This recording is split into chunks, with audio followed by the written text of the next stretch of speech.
This is about giving us a way to protect our nervous system so that it doesn't carry us into overdrive and we feel like we're in constant panic and stress and we move into like the manic space. It's about a commitment to being intentional about how we show up and really all coming back to the practice of agency. There's this idea that energy travels faster than the facts.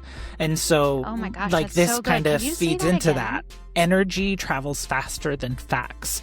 So we're going to like all of that stress, all of that unknowing, all of the what we are experiencing, we start putting off. And as we try to search for the facts and try to seek to better understand what is happening, we're still having that hard time like regulating our own thoughts, feelings, and opinions because we don't have all the facts yet. But that doesn't stop that energy from still, a ripple effect. It just starts going out. Have you ever had a moment where you knew exactly what you were supposed to do and still didn't have it in you to do it? Today on Chris and Jen in the Morning, we're talking about capacity. What happens when life stacks up, emotions run high, and even the tools that usually help you feel just out of reach. This episode isn't about fixing yourself or responding perfectly. It's about recognizing when you're overwhelmed, giving yourself permission to just be human, and understand that awareness doesn't always come with great energy. If you've ever thought, I know better, so why is it still so hard? This conversation is for you. Let's get into it. Welcome to Chris and Jen in the Morning, where self-care meets real life. I'm Chris. And I'm Jen. We're so excited to have you with us today. So our conversation today is around this idea that the world can be a lot and feelings can be heavy. But we get to choose our own energy. You can own your energy without digging your head into the sand and like hiding from reality of what is going on. We don't, though, have to be controlled by what is going on around us. We can choose how we want to show up in our day. So if you are feeling like you can't open your phone without instantly starting to feel like you are being drugged down, like your shoulders slump a little bit more, just this general heaviness that's happening in our world right now, then this might be for you. This conversation might be for you. So we would love for you to listen along. Make sure to like, follow, subscribe, comment wherever you're listening, and follow us on our socials. And this helps build our community. Yeah, absolutely. We decided to bring these conversations to this podcast format because we really wanted to create a community that we can all come together and support each other. And especially in times like these, where not just in the US, but really it's impacting beyond the US. In the world, there's a lot of heaviness happening right now. And that really takes away from our ability to enjoy these moments we have here on Earth. So Chris, let's talk about gratitude. Yeah. So my gratitude moment this week is you have spoken a lot of positivity over me the last couple of weeks, which is just super helpful, and I doubt you know that you're doing it, but I appreciate it. Whenever you see me, whenever you appreciate the smile that I bring, the vibrance that you capture in a photo, and the nice things you say, it goes a long ways. And some days you've said it in times when I didn't even know I needed it, but it just like made my heart smile and it's made me feel good. So thank you for that. You're welcome. It's so easy to compliment you. You are amazing and you are adorable. And thank you, by the way, for posing for some photos for me. That was really, really fun. So we are on a shared wavelength because my gratitude this week is for you and Ace and getting to spend time with the two of you at PodFest in Orlando. We had some great learning and, met some people and all of that was amazing. But when I think about like, what am I the most grateful for coming out of that experience? It was the three of us getting to really spend quality time together, taking time out of our whatever we have going on to come together and learn, invest in what we're doing here with each other. Like it doesn't have to be hard work to just get to enjoy it. I loved that we went to different sessions and kind of did downloads with each other, that we made space for what each other were thinking, that we came out of it with like all of these great ideas about how we want to grow and evolve and things that we want to apply.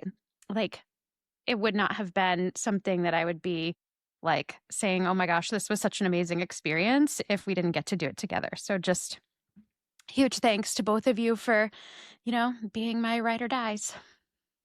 It was a great time. It flew by. I remember getting there and saying, we have 4 days with one another. And then that 4 days was like a blink of an eye. A blink of an eye. It was so fast. I kept going, oh my gosh, it's almost over, because that's so me. We also just need to give a shout out to Ron. Hey, Ron from Orlando. We got to meet you while we were there, and I hope you got a snack. I hope that you found a snack. I'm sorry I didn't have one to share, but it was just a real joy getting to talk to you and meeting you and learning a little bit about you. And I just want to let you know that you left a big, positive, meaningful impression on me. So sending you lots of love and light.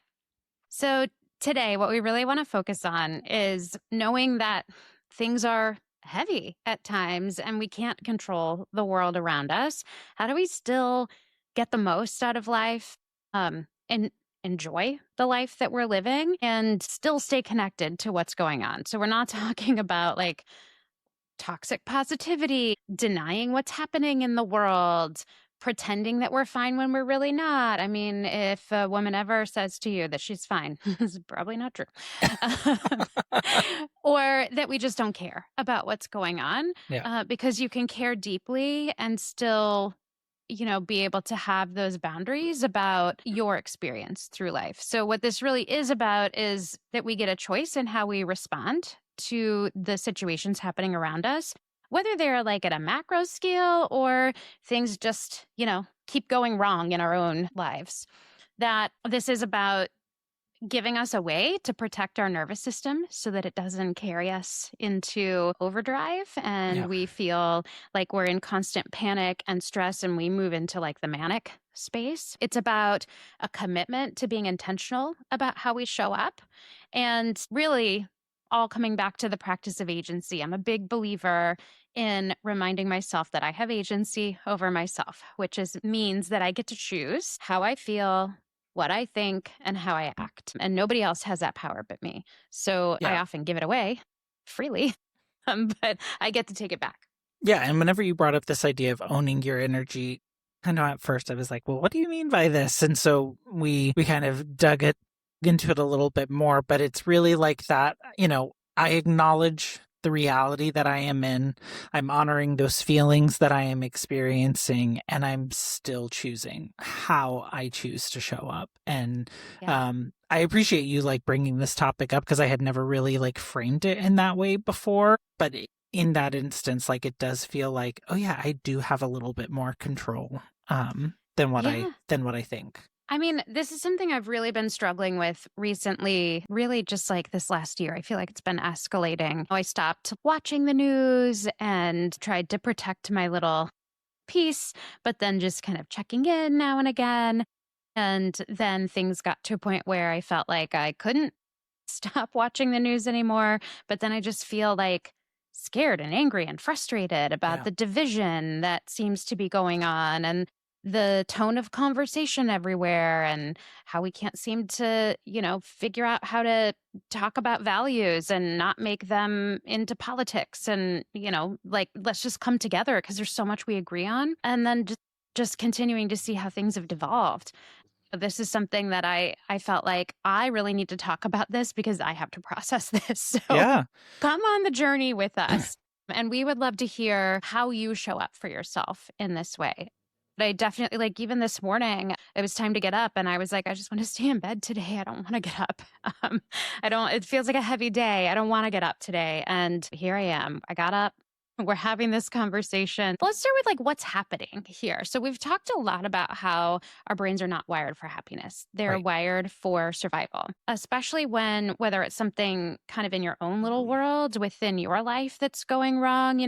People say things, happen in threes, but like often it's just we're on edge and we're like looking for the other Right. things. Or have you ever been in that place? I know I have, where I start collecting all of the things that are going wrong in my life, and I'm like talking about them and they just seem heavier and Right. heavier and heavier. I think back to like when our house burned down. I mean, that was really, really, really hard. There were also a lot of things that came out of that that I can be I can look back on and be grateful for. I'm never going to be grateful that my house burned down, to be very clear.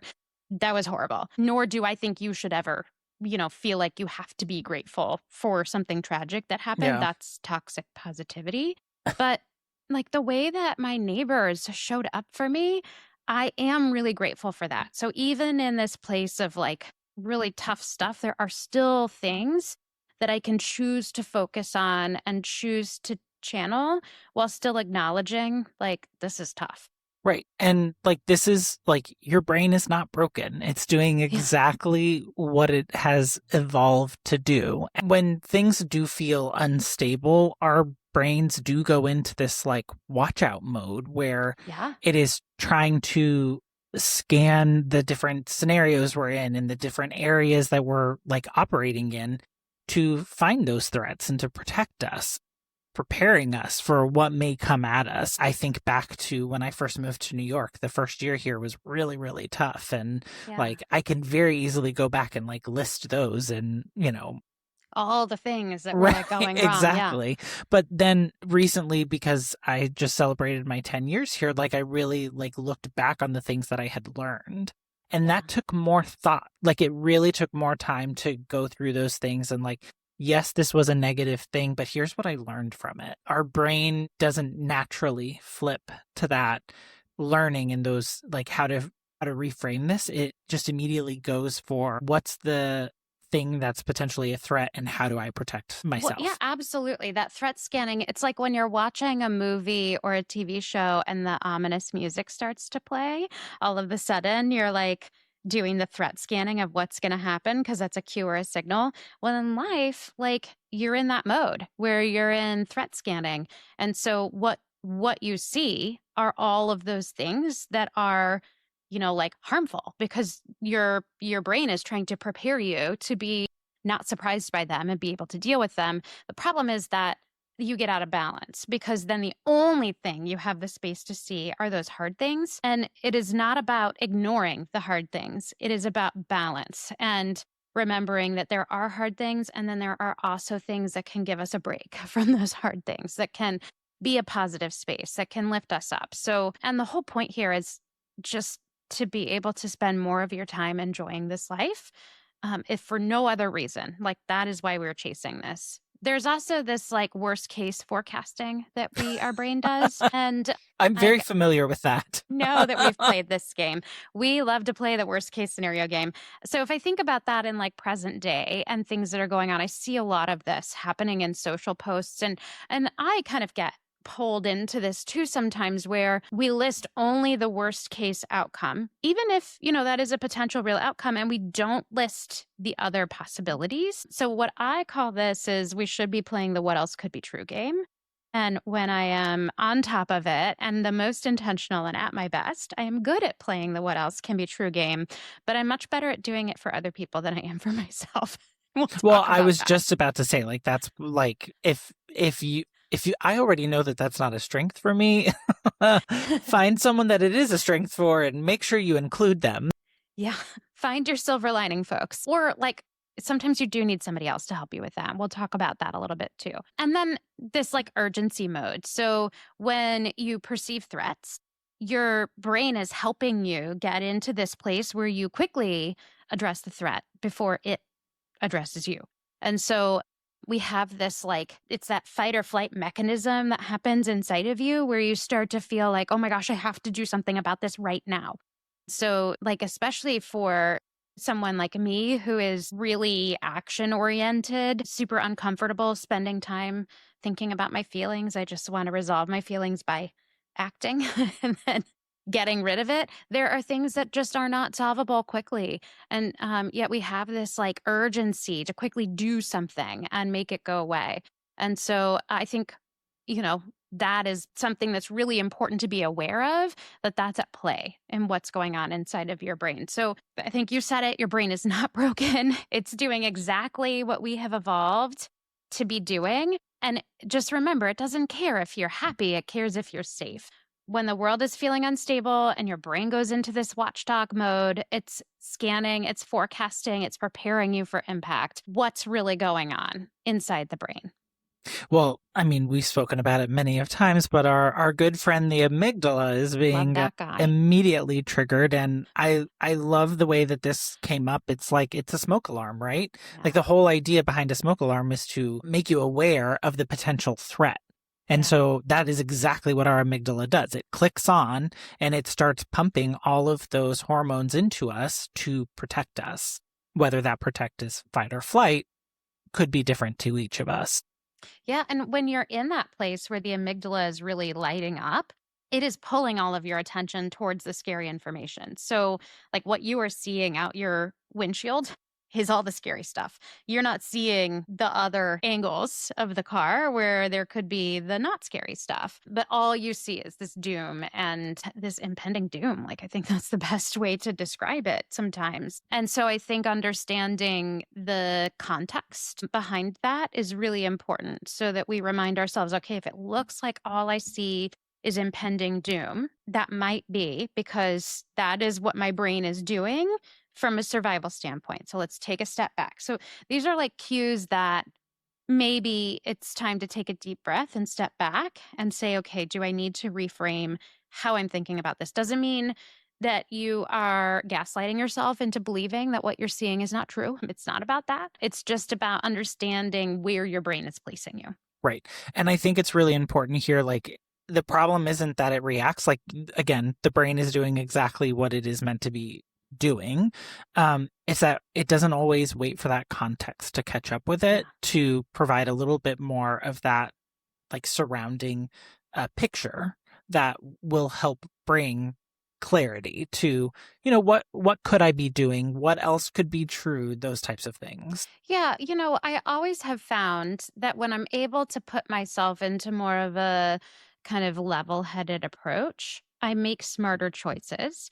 And when I am in the midst of like a panic response to a situation, I tend to get swept up by my emotions. And then I have more moments where I go, ooh, I really wish I would have done this, this, and that.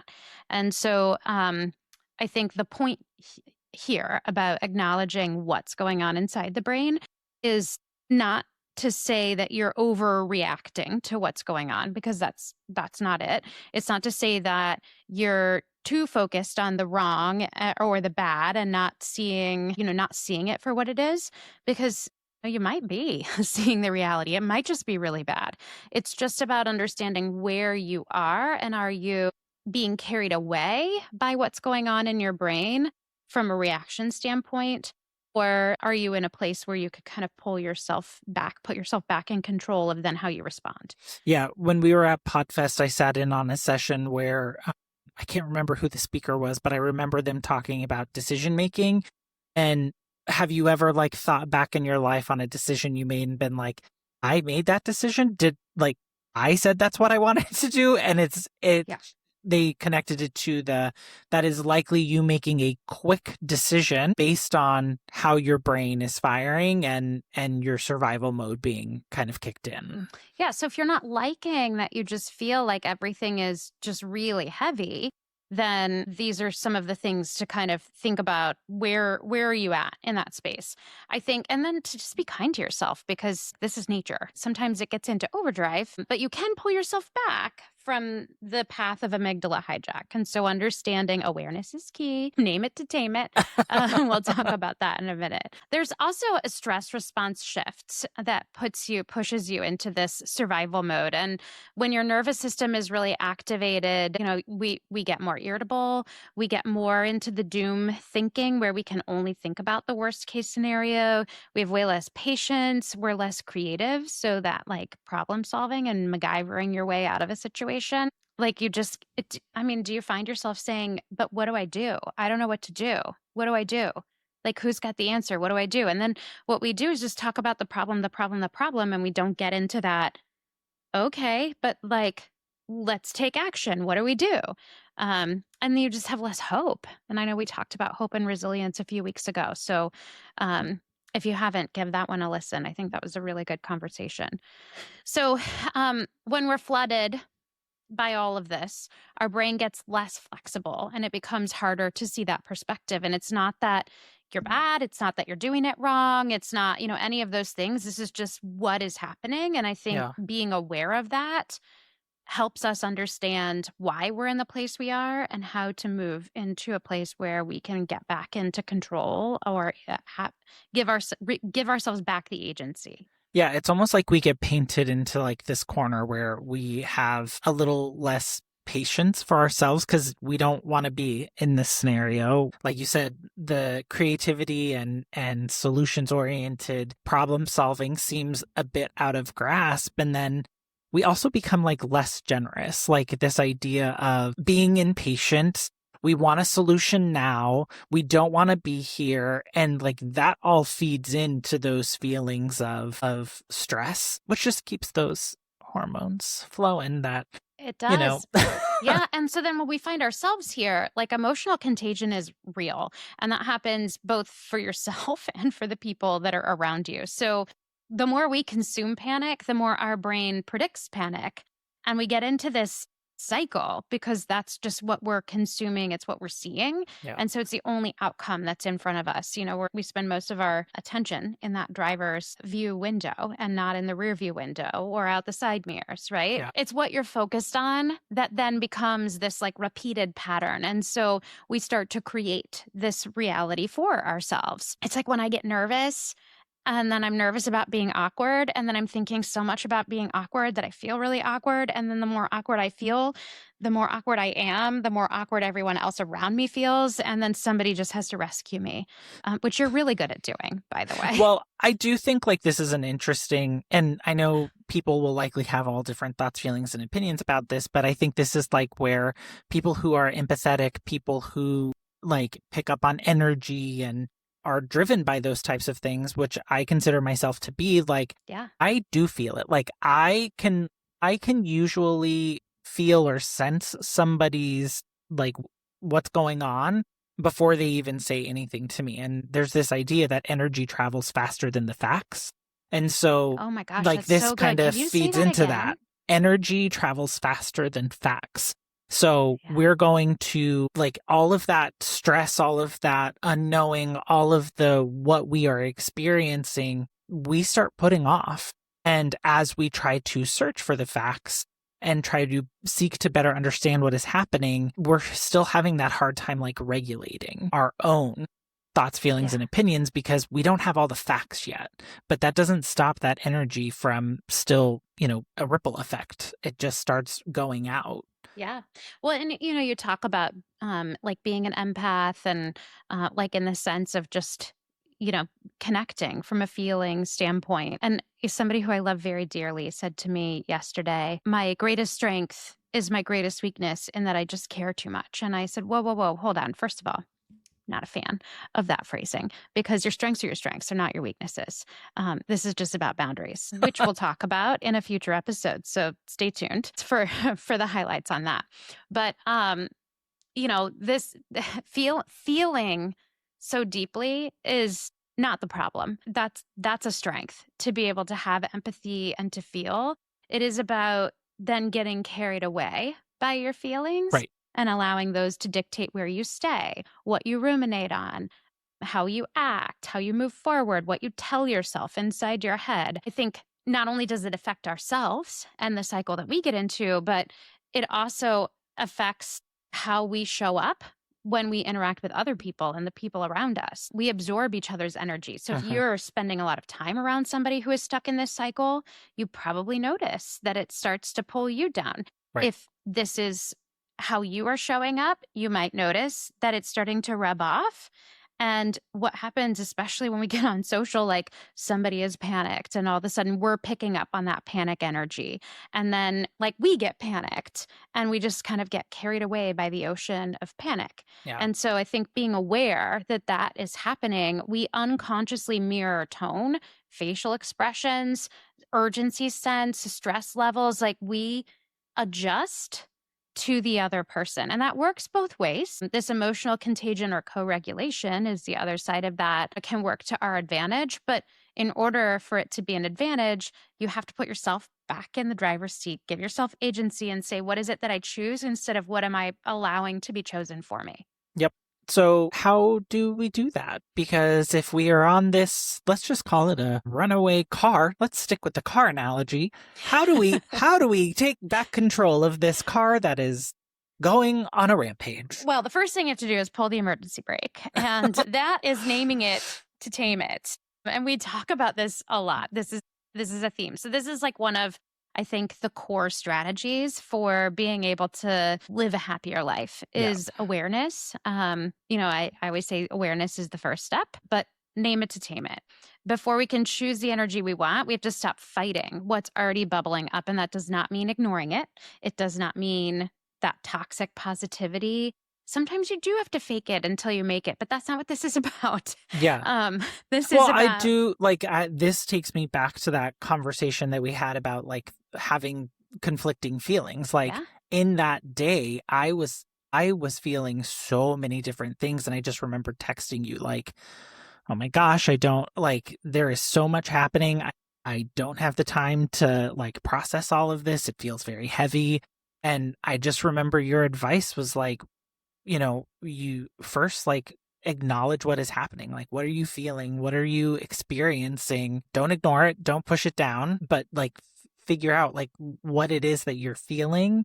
So that way you can then start to wrap your arms around it. Not your exact language, but the sentiment. And it sounds like such an easy thing to do, but I mean, it's not, it's often not easy because a lot of times what's easier, at least for me, is what am I thinking? How am I acting? Right. But to really sit down and think about like, what am I feeling? I'm feeling sadness. I'm feeling angry. I'm feeling afraid. I'm grieving. It's really important to just give yourself the few minutes to stop, get quiet, and reflect. Yeah. And if you have to go physically put yourself in a different space, I do this best when I am in motion. So for me, to stop and get quiet means to go for a walk and not listen to anything, not call anybody, but just to have that space where I'm moving. So that kind of helps me process through the anxiety of, getting in touch with my feelings.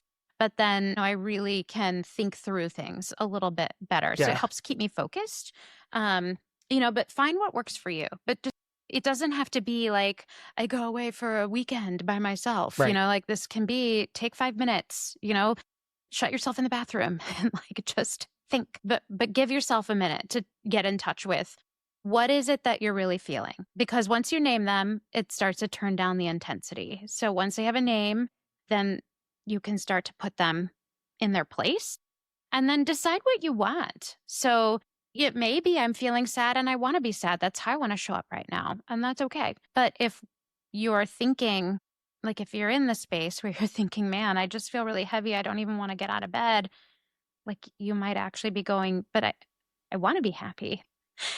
I know that you might even be thinking it feels unfair to be happy right now because there's something so big happening. You do deserve to be happy. We deserve happiness. And it's not unfair to find your happy moments in balance with those other feelings. And I think that's really important. It's all about not just seeing the toxicity that's happening, but also seeing the bright spots. Because if you don't have both, like, how are you going to keep moving forward?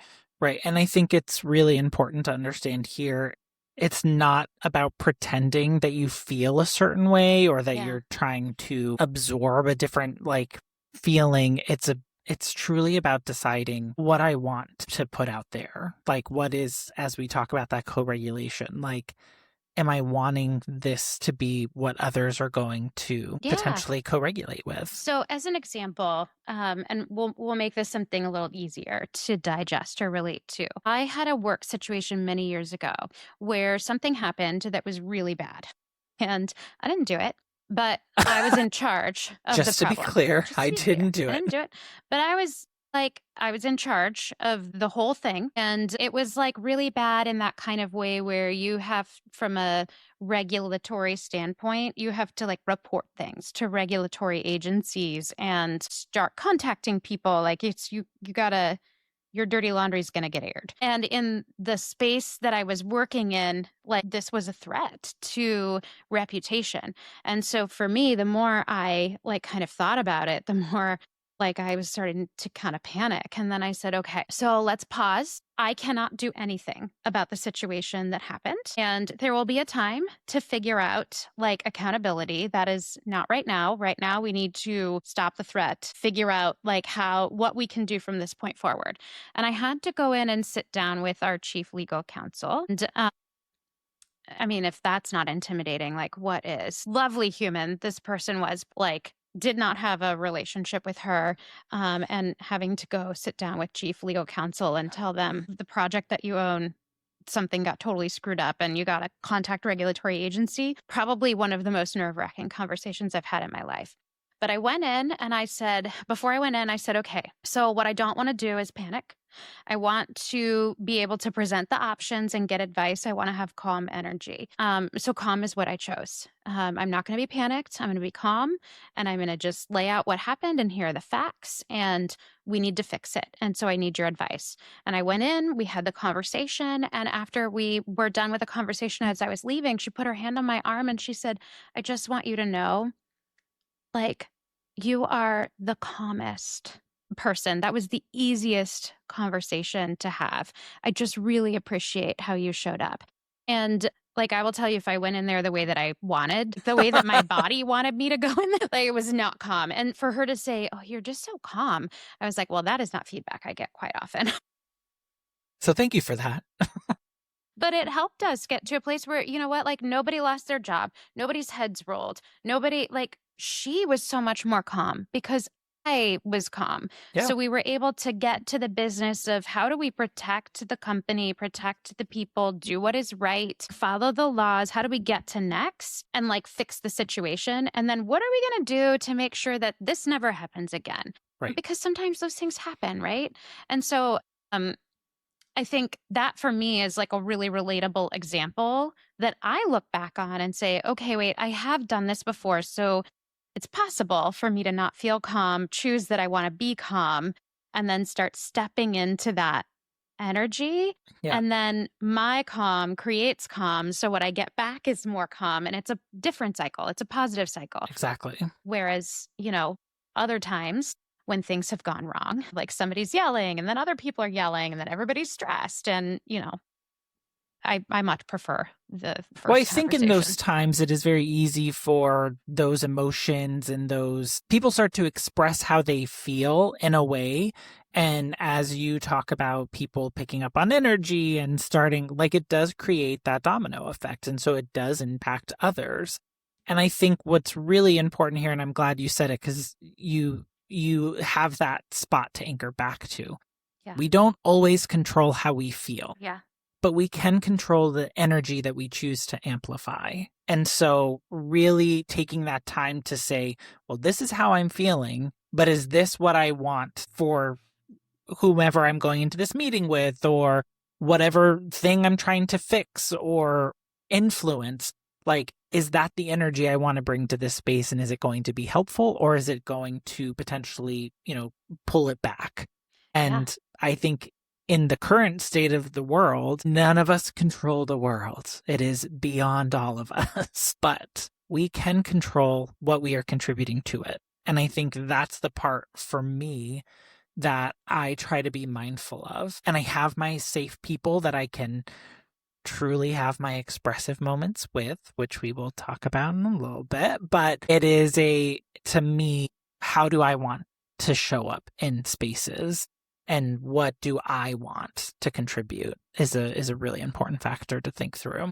Yeah, I mean, just because I'm not known for being a calm person doesn't mean I don't have the capacity to show up in a calm way. May take a lot of energy for me to do that intentionally, but it did positively impact the outcome of the situation. It Yep. de-escalated.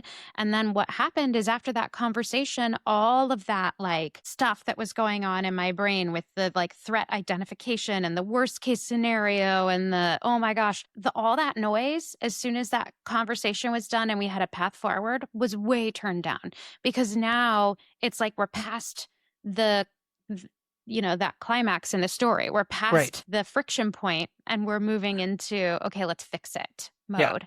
mode. And I think that's really important is knowing the arc of everything. Every story has a beginning, a middle, and an end. And then, a new story starts, right? Right. And so I think it's important to remember like the intensity ramps up when you're at that friction point. But if you can manage or choose what energy you want to keep leaning into during that inflection point, then, you might just enjoy the journey a little more. Right. Well, and I think this is like where I don't know if you've heard this saying, but like I just match the energy I'm given. Like I don't think that that's necessarily the way we should be showing up because Unless you're choosing what kind of energy you're being given. When you just get on social, though, it's like roll the dice. And they're it's very probably true. weighted to the negative sometimes, Right. right? Exactly. So, like, how do you act in alignment with that energy that you're choosing? That may seem kind of abstract to you if you're anything like me. It's thinking about how you speak, what word choices you use, the tone that you're using, the speed at which you speak. So, when I say I went into that meeting with the intention of trying to channel calm, where I'm normally a fidgeter, I was really spending a lot of energy on trying to be still, trying to sit up straight, trying to speak not with excitement, but slowly with a calming tone of voice. When I was listening, it was listening patiently, letting the pauses hang, just kind of slowing things down, thinking about what you're posting on social, what you're tolerating, what you're repeating. Just because somebody says it and you feel it doesn't mean you have to say it. That Right. also doesn't mean that you have to be silent. But what is it that what kind of energy do you want to bring forward? So when there's tension, generally, what I want out of things that are in tension is to bring forward a kind energy. Now, that doesn't mean that I always instantly feel kind. In fact, I think to the two of you, I said something yesterday where I was like, all right, that was really not on brand with my kind energy. It does not mean that every thought I have is always kind. It means that what I choose to move forward with intentionally is kind. Like what Yeah. I want to put out there is kindness. Does not mean that I'm always kind. And, like who can be always kind, right? My shirt, by the It's way, not says positive. be kind. So I am in part channeling this kind energy I want to bring in what I'm choosing to wear. So, you don't control the world, just like you said, but you control what you contribute to it. So let's talk about co-regulation. What does that mean? Well, so this is what I found super interesting as we were talking about this was because to me it is again I get the energy and as we were talking about like you know the energy that you bring and don't let it steal your energy like all of that stuff to me was always like things that I felt but I had never this may be why you and I get along so well because I have the feelings, you have the thoughts, and then together we Together we bring make it a all. whole. We make a whole person together. But it's like it's how the energy is impacting others. So, like, your nervous system can help stabilize someone else's nervous system, but it's understanding that we do carry that impact with us. And again, in the choices that we're making, are we are we turning things down or are we turning them up and being mindful of those things? Yeah. Like a calm person can actually lower a room that may be super tense or I mean, we've all been in situations. I think I can say we've all probably been there where we've walked in and been like, okay, I wasn't here for whatever awkward moment or tense moment just happened, but it is still lingering here. Yeah. Well, when you think about things that happen like natural disasters, talk about impending doom. Yeah. really scary situations. And when you have people who are leading the response to those with a calm sort of energy, it doesn't mean that they are not aware of or worried about what's going on. I mean, they're probably more aware than anyone else about what is going on.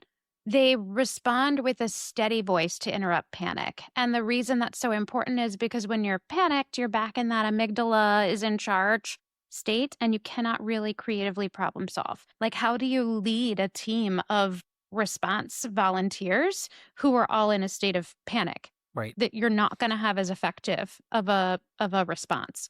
And so that's when chaos starts to happen, right? So that steady, calm voice interrupts the panic. If you look back at like some of our historical figures over time that have been leading a movement, you notice that they speak passionately, but calmly and Yep. firmly and confidently.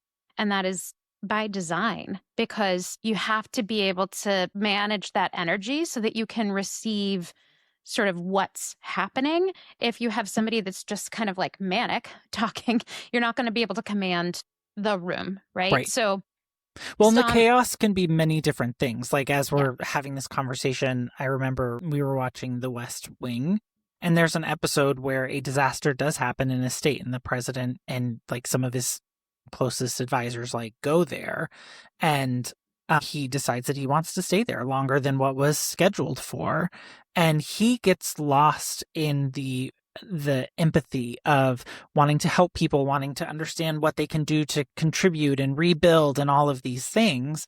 But what he isn't aware of is like all of the things that come along with him. They have to close down roads. They have to secure buildings. They have to move people. And he's not thinking about all of those things. And it took someone stepping in to a moment when he was bringing empathy, which people right there needed, but forgot like all the complications. exactly the Yeah. complications. And they want someone to lead. They need someone to show like that we are going to make the next steps. So I just thought like it was super interesting. Like, as we talk about this, I think it shows up a lot in ways of chaos, how we would traditionally define it as like a huge event that is upsetting or big emotions. But it can also be whenever we think we're doing the right thing and maybe it's actually not what that moment needs at that time. Yeah, Or it extends too absolutely. long. Absolutely. I think it's also really important to remember that kindness can pull somebody out of cynicism. I don't know if you've ever been having just like a terrible day and you're just in a cranky, cranky mood. And Me? No, you never. you interact with somebody and they just like they say something nice to you as they give you your coffee out of the Yep. drive-through window, or you left your keys on the bread aisle and they bring them back to you because they saw you do it, or like just little small acts of kindness have absolutely pulled me out of this like cynical, this is a bad day, and it takes a bad day and turns it around into a good day. It's contagious because then I go smile at somebody Right. and say something nice to them, and like it just carries forward. Hope is contagious too, and we talked a few episodes ago about hope and what hope is and what it's not. It's not silver linings and sticking your head in the sand and just believing no matter what, the outcome you want is going to happen. It's about believing that no matter what does happen, you're gonna make it. Like you'll figure it out. You're gonna be able to figure it out and make it through. That's contagious. You know, Yeah. it's also really contagious to think, oh my gosh, none of us are gonna make it. We're all gonna die. Um, you know, but we're gonna lose XYZ, and this is doom and gloom and all the things that you're hearing these days. But hope is contagious. And so if what you want is to be hopeful and you want to choose hope, know that like if you speak up and you share that in a way that's authentic, that's contagious. I do just want to say, in the spirit of this, don't show up and not make space for the individual, For sure. because whatever they may be going through, seek to understand before you try and bring your contagious positivity, hope, whatever you want to call it. And I know like that is not our intent, but I do think Yeah. sometimes whenever people are trying to express what they are feeling, you are actually really good at this, at giving people the space to to express themselves and really seek to understand. You ask good questions that lead to like deeper understandings, and then you can gently move the conversation in another way, where I think a lot of times people are just like, oh, that's uncomfortable. You know what? You should really look for the silver lining. It's like, okay, so we're not going to acknowledge everything that I just said. We're just going to No, you jump got to go through all the steps. You got to know how you feel. You got to choose what you want to feel. I think that the goal here in this conversation is to say, you can just float down the river of emotion that life is going to take you on if that is what you choose to do. Yeah. But there is an alternative way to get down to the end of the river that you might enjoy better. You actually do have the ability to choose, because we do have agency, what kind of energy you're going to move forward with. It doesn't mean that because I choose calm, I always feel calm. That's not it. It's okay, I recognize this is not serving me. This is not what I need right now. Just like I said, like, choose kindness, but it does not mean that every thought I have is kind. I have unkind thoughts too, guys. Like, it's hard sometimes. But then I say, you know what, though? That's not the energy I want to bring. That's not going to help get me to the world that I want to be living in. So I'm going to keep choosing kindness in how I step forward. When I step forward not in kindness, I'm going to seek to not repeat that. And, if I am just feeling like I am in a space where I can't bring any kindness, then I might just be quiet. I don't want to perpetuate that energy. But, I think one of the things, so that, let's get to how do you do this? Because it's hard sometimes, right? So we say name it to tame it. There's a little bit more than just naming it, but it's about noticing, like becoming aware, naming, and then choosing. So notice how you feel, name what the feeling is, and then choose how you want to feel. So like, I am feeling like I'm triggered right now. This feeling that I'm feeling is fear. And I wish instead to feel grounded. I don't know, Chris, if you have an example. I mean, I think many times when I am feeling triggered, it is usually because of this. I am feeling a plethora of emotions that I don't really know what to do with them. Because if it's like the onesie twosies, like, I'm not to say I'm a pro, but I can handle some of these feelings.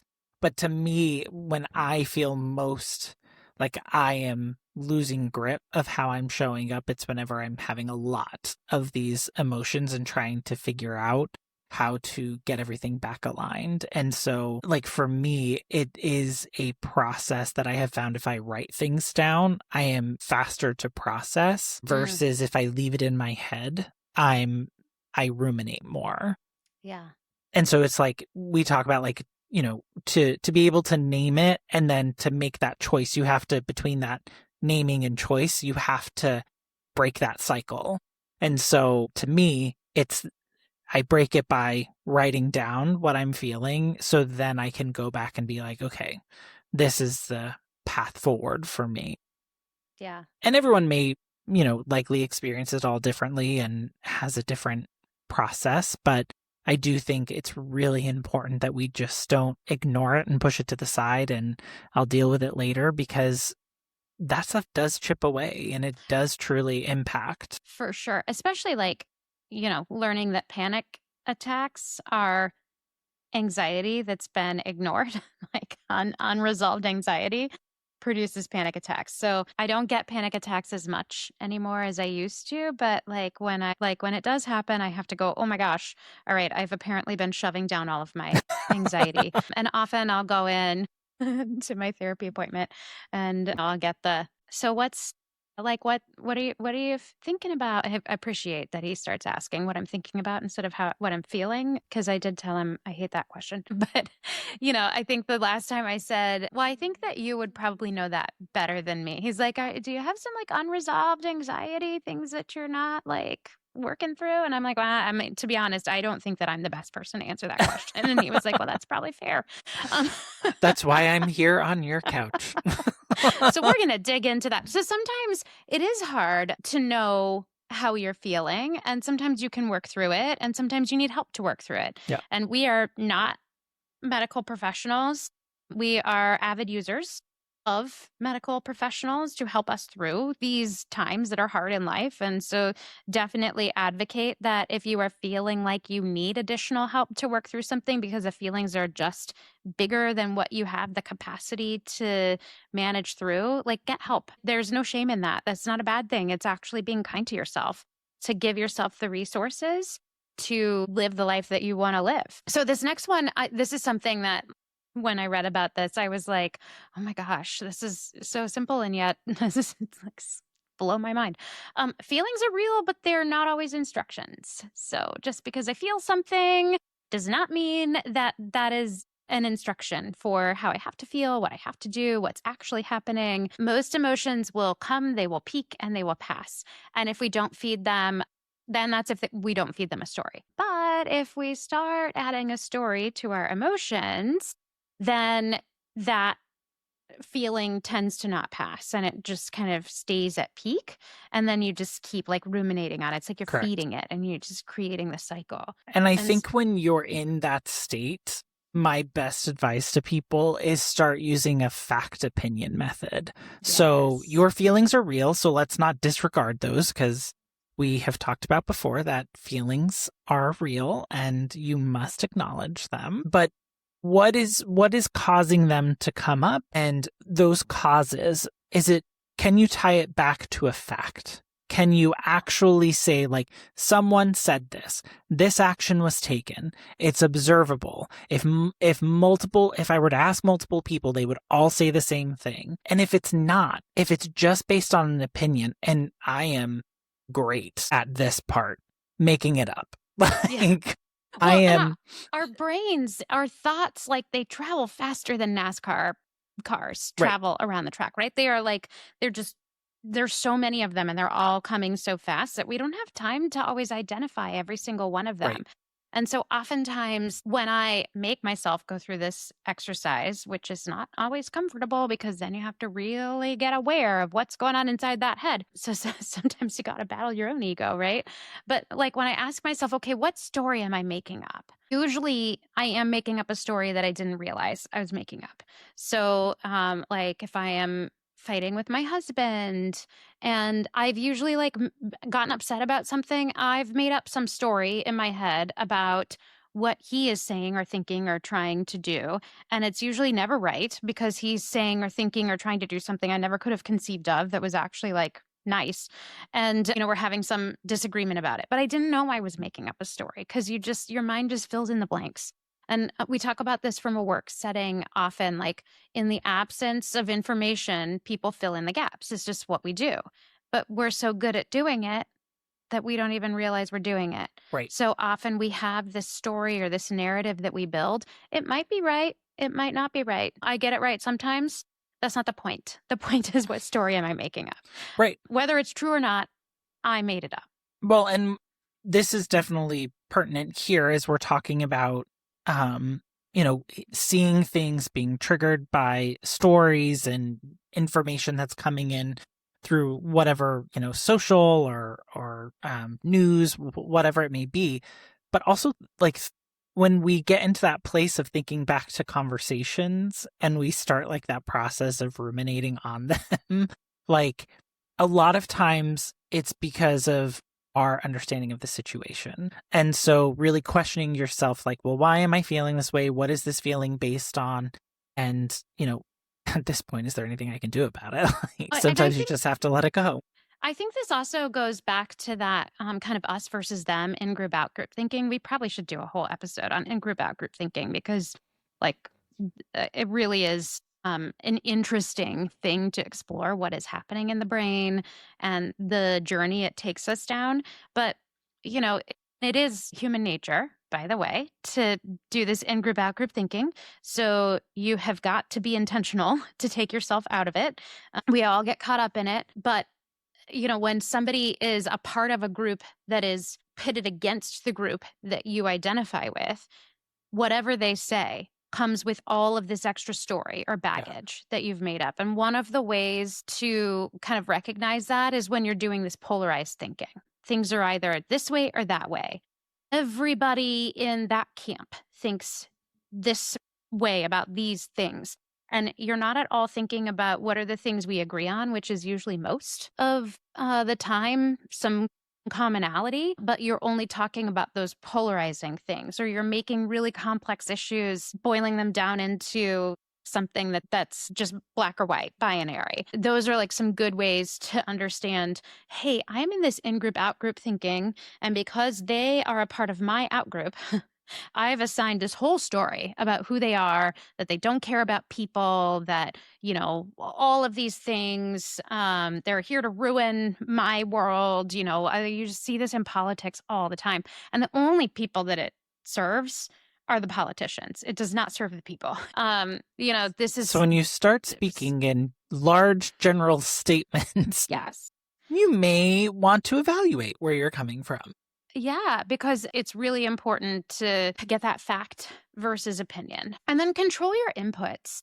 I think that's really important. How many times has my husband told me this week, maybe you should just put your phone away for a little bit? And I'm like, yes, but I have something to say and I am here to say it. And that's important. It is important. I've been working on finding my voice and speaking up, which I know seems weird for people that know me. You think that I always speak up, but often I try not to say things that I think that are going to, cause other people angst, yet then I'm not being true to myself. And I'm never trying to cause angst for other people. And so it is this I'm not saying bury your head in the sand. I'm not saying, quit all your social media if that's not what you want to do. What I am saying is recognize when it's too much, or have that partner or that person in your trusted circle that can tell you, maybe it's time to put that away for now. Because I'm noticing that your energy is starting to really change.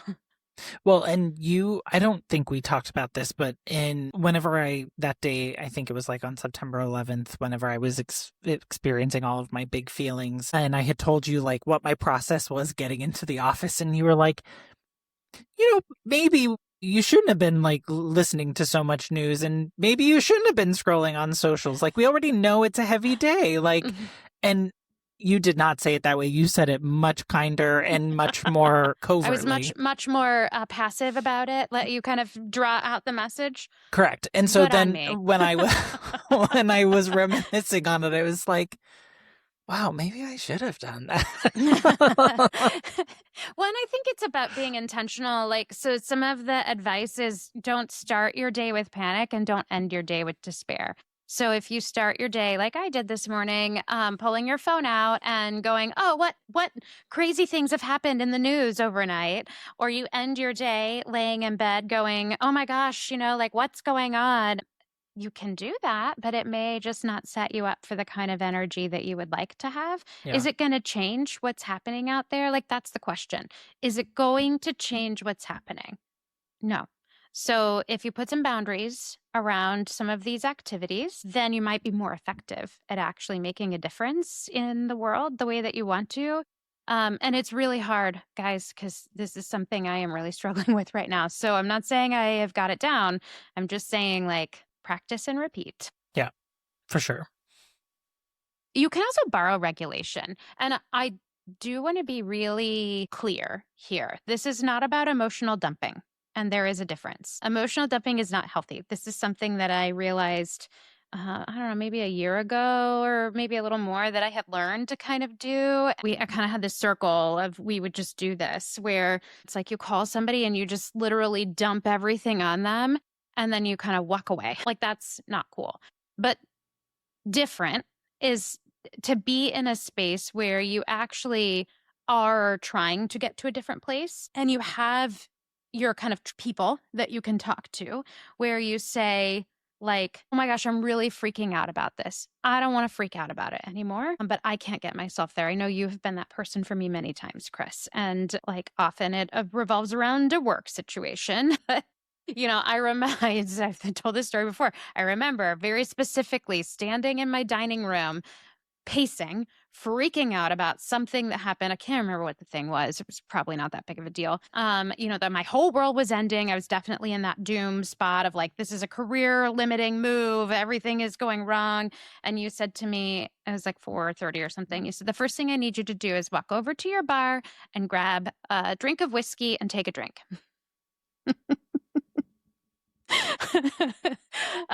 Okay. And we don't condone like drinking to manage your emotions, but like it was a funny, like lighthearted way But to we help had to me disrupt. We had to yeah, disrupt the doom spiral you were in. help me understand like, all right, this is not serving you. And then we proceeded to kind of like calm the energy down because you remained so calm. You seemed really confident, like it was going to be okay, whether you were or not. You seemed really confident about it. And kind of talked to me through it. And then you were like, all right, well, you're not allowed to call anybody and try and fix this tonight. And knowing me, like I cannot sit. I can. I've learned better how to do it, but it's really hard to sit with something that's stressing me out. I just want to like fix it, like texting that friend in the middle of the night and going, I'm really sorry for this thing that I said that was super, uncomfortable. I didn't mean it. And they were like, I don't even know what you're talking about. Did you say that? That's so weird. You just want to fix it. And you had told me in this instance, like, don't you're not allowed to call anybody until tomorrow. And then I woke up the next day and I like had all of my wits back about me. So that like arc of the emotional wave, Yeah. you got me to figure out how to get my mind somewhere else. Sometimes that's like just go play video games, like do something, go out with some friends, do something that's going to get your mind off of it, distract yourself, and then come back to it. Take a walk near people, listen to a soothing voice, be around a steady presence, call your grounded friend like I did. Borrow your regulation from somebody else if you cannot find it yourself. There is no shame in that. Does not mean dumping on somebody, but it does mean saying, I need help. But also, if you feel like you can't be that for somebody, say it. Oh, yeah. Because then you're just going to feed into each other's Yeah. emotional It's wave. okay to be like, you know what?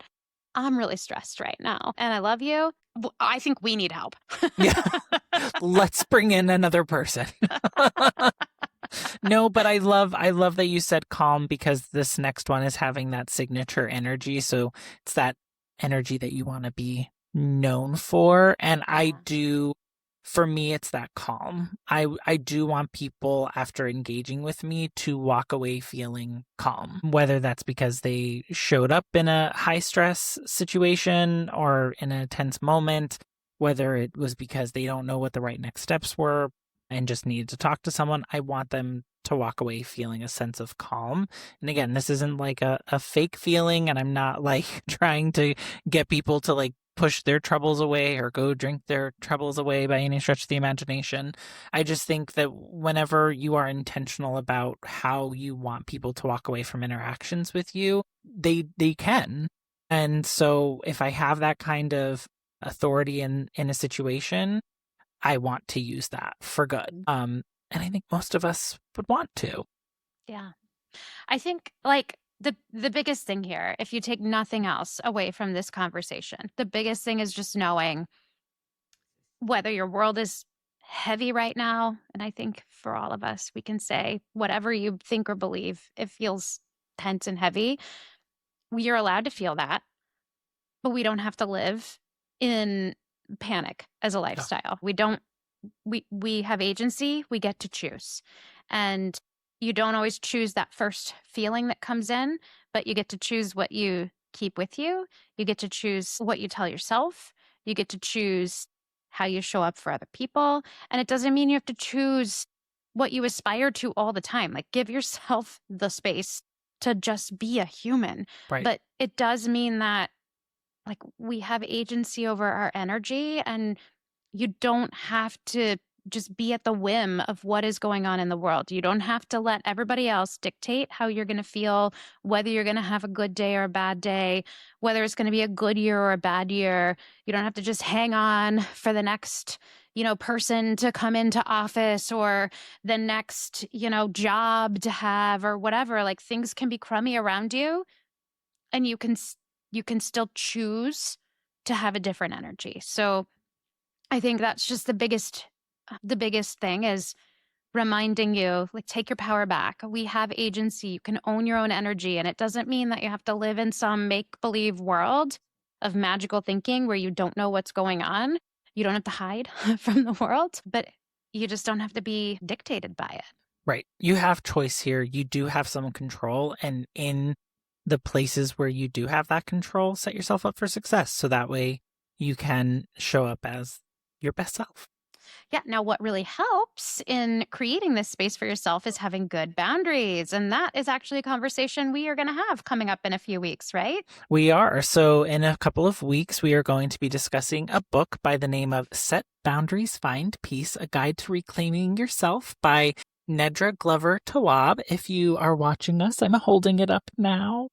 Yes. We've gotten feedback in the past that if we're going to talk about a book, that people want to know about it so that they can read it ahead of time. So we are sharing that. Actually, it's going to be the three of us. It's going to be you, me, and Ace is going to join us because we've all been on this boundary setting journey together, thanks to you. Yes, I'm super excited. I really am to have this conversation. I got this book as homework to read, and it was a really good thing for me to work on. I then passed that homework along to share it as a group project with you and Ace. And I really am glad we did this together because for me, it was helpful to not only experience a book, but also talk about it and see like how you're applying it and Right. what it means to Ace. I also think it's really funny that the three of us all had a very different take on the experience of reading the book and the tone of the book. So we'll save that. So you'll have to tune in to find out who thinks what. But we'd also be super interested to know what you think about it because we had three very different takes. Although we all three, I think, have gotten something really meaningful out For of sure. out of this book, and boundaries are a super helpful thing. Definitely tune in for that. So that's coming up. And like until then, share with us. Like we would love to know how are you owning your energy? How does this show up for you? Is it tough? Do you have any tips for us? Because we've shared that this is something we are struggling with. Right. Depending on the platform you're listening to, you can leave a comment. You can reach out to us via email. Our email is connect@chrisandjenitm.com. Leave us a voicemail or text us is preferably 940-278-8129. We would love to hear from you. We will listen to anything you have to say to us and find us on all of our socials. Yeah, we're Follow, building a subscribe. community here. Yeah. So come help us build this community. So if you haven't already subscribed on whatever platform you're listening to us, subscribe so you're notified when our new episodes go live.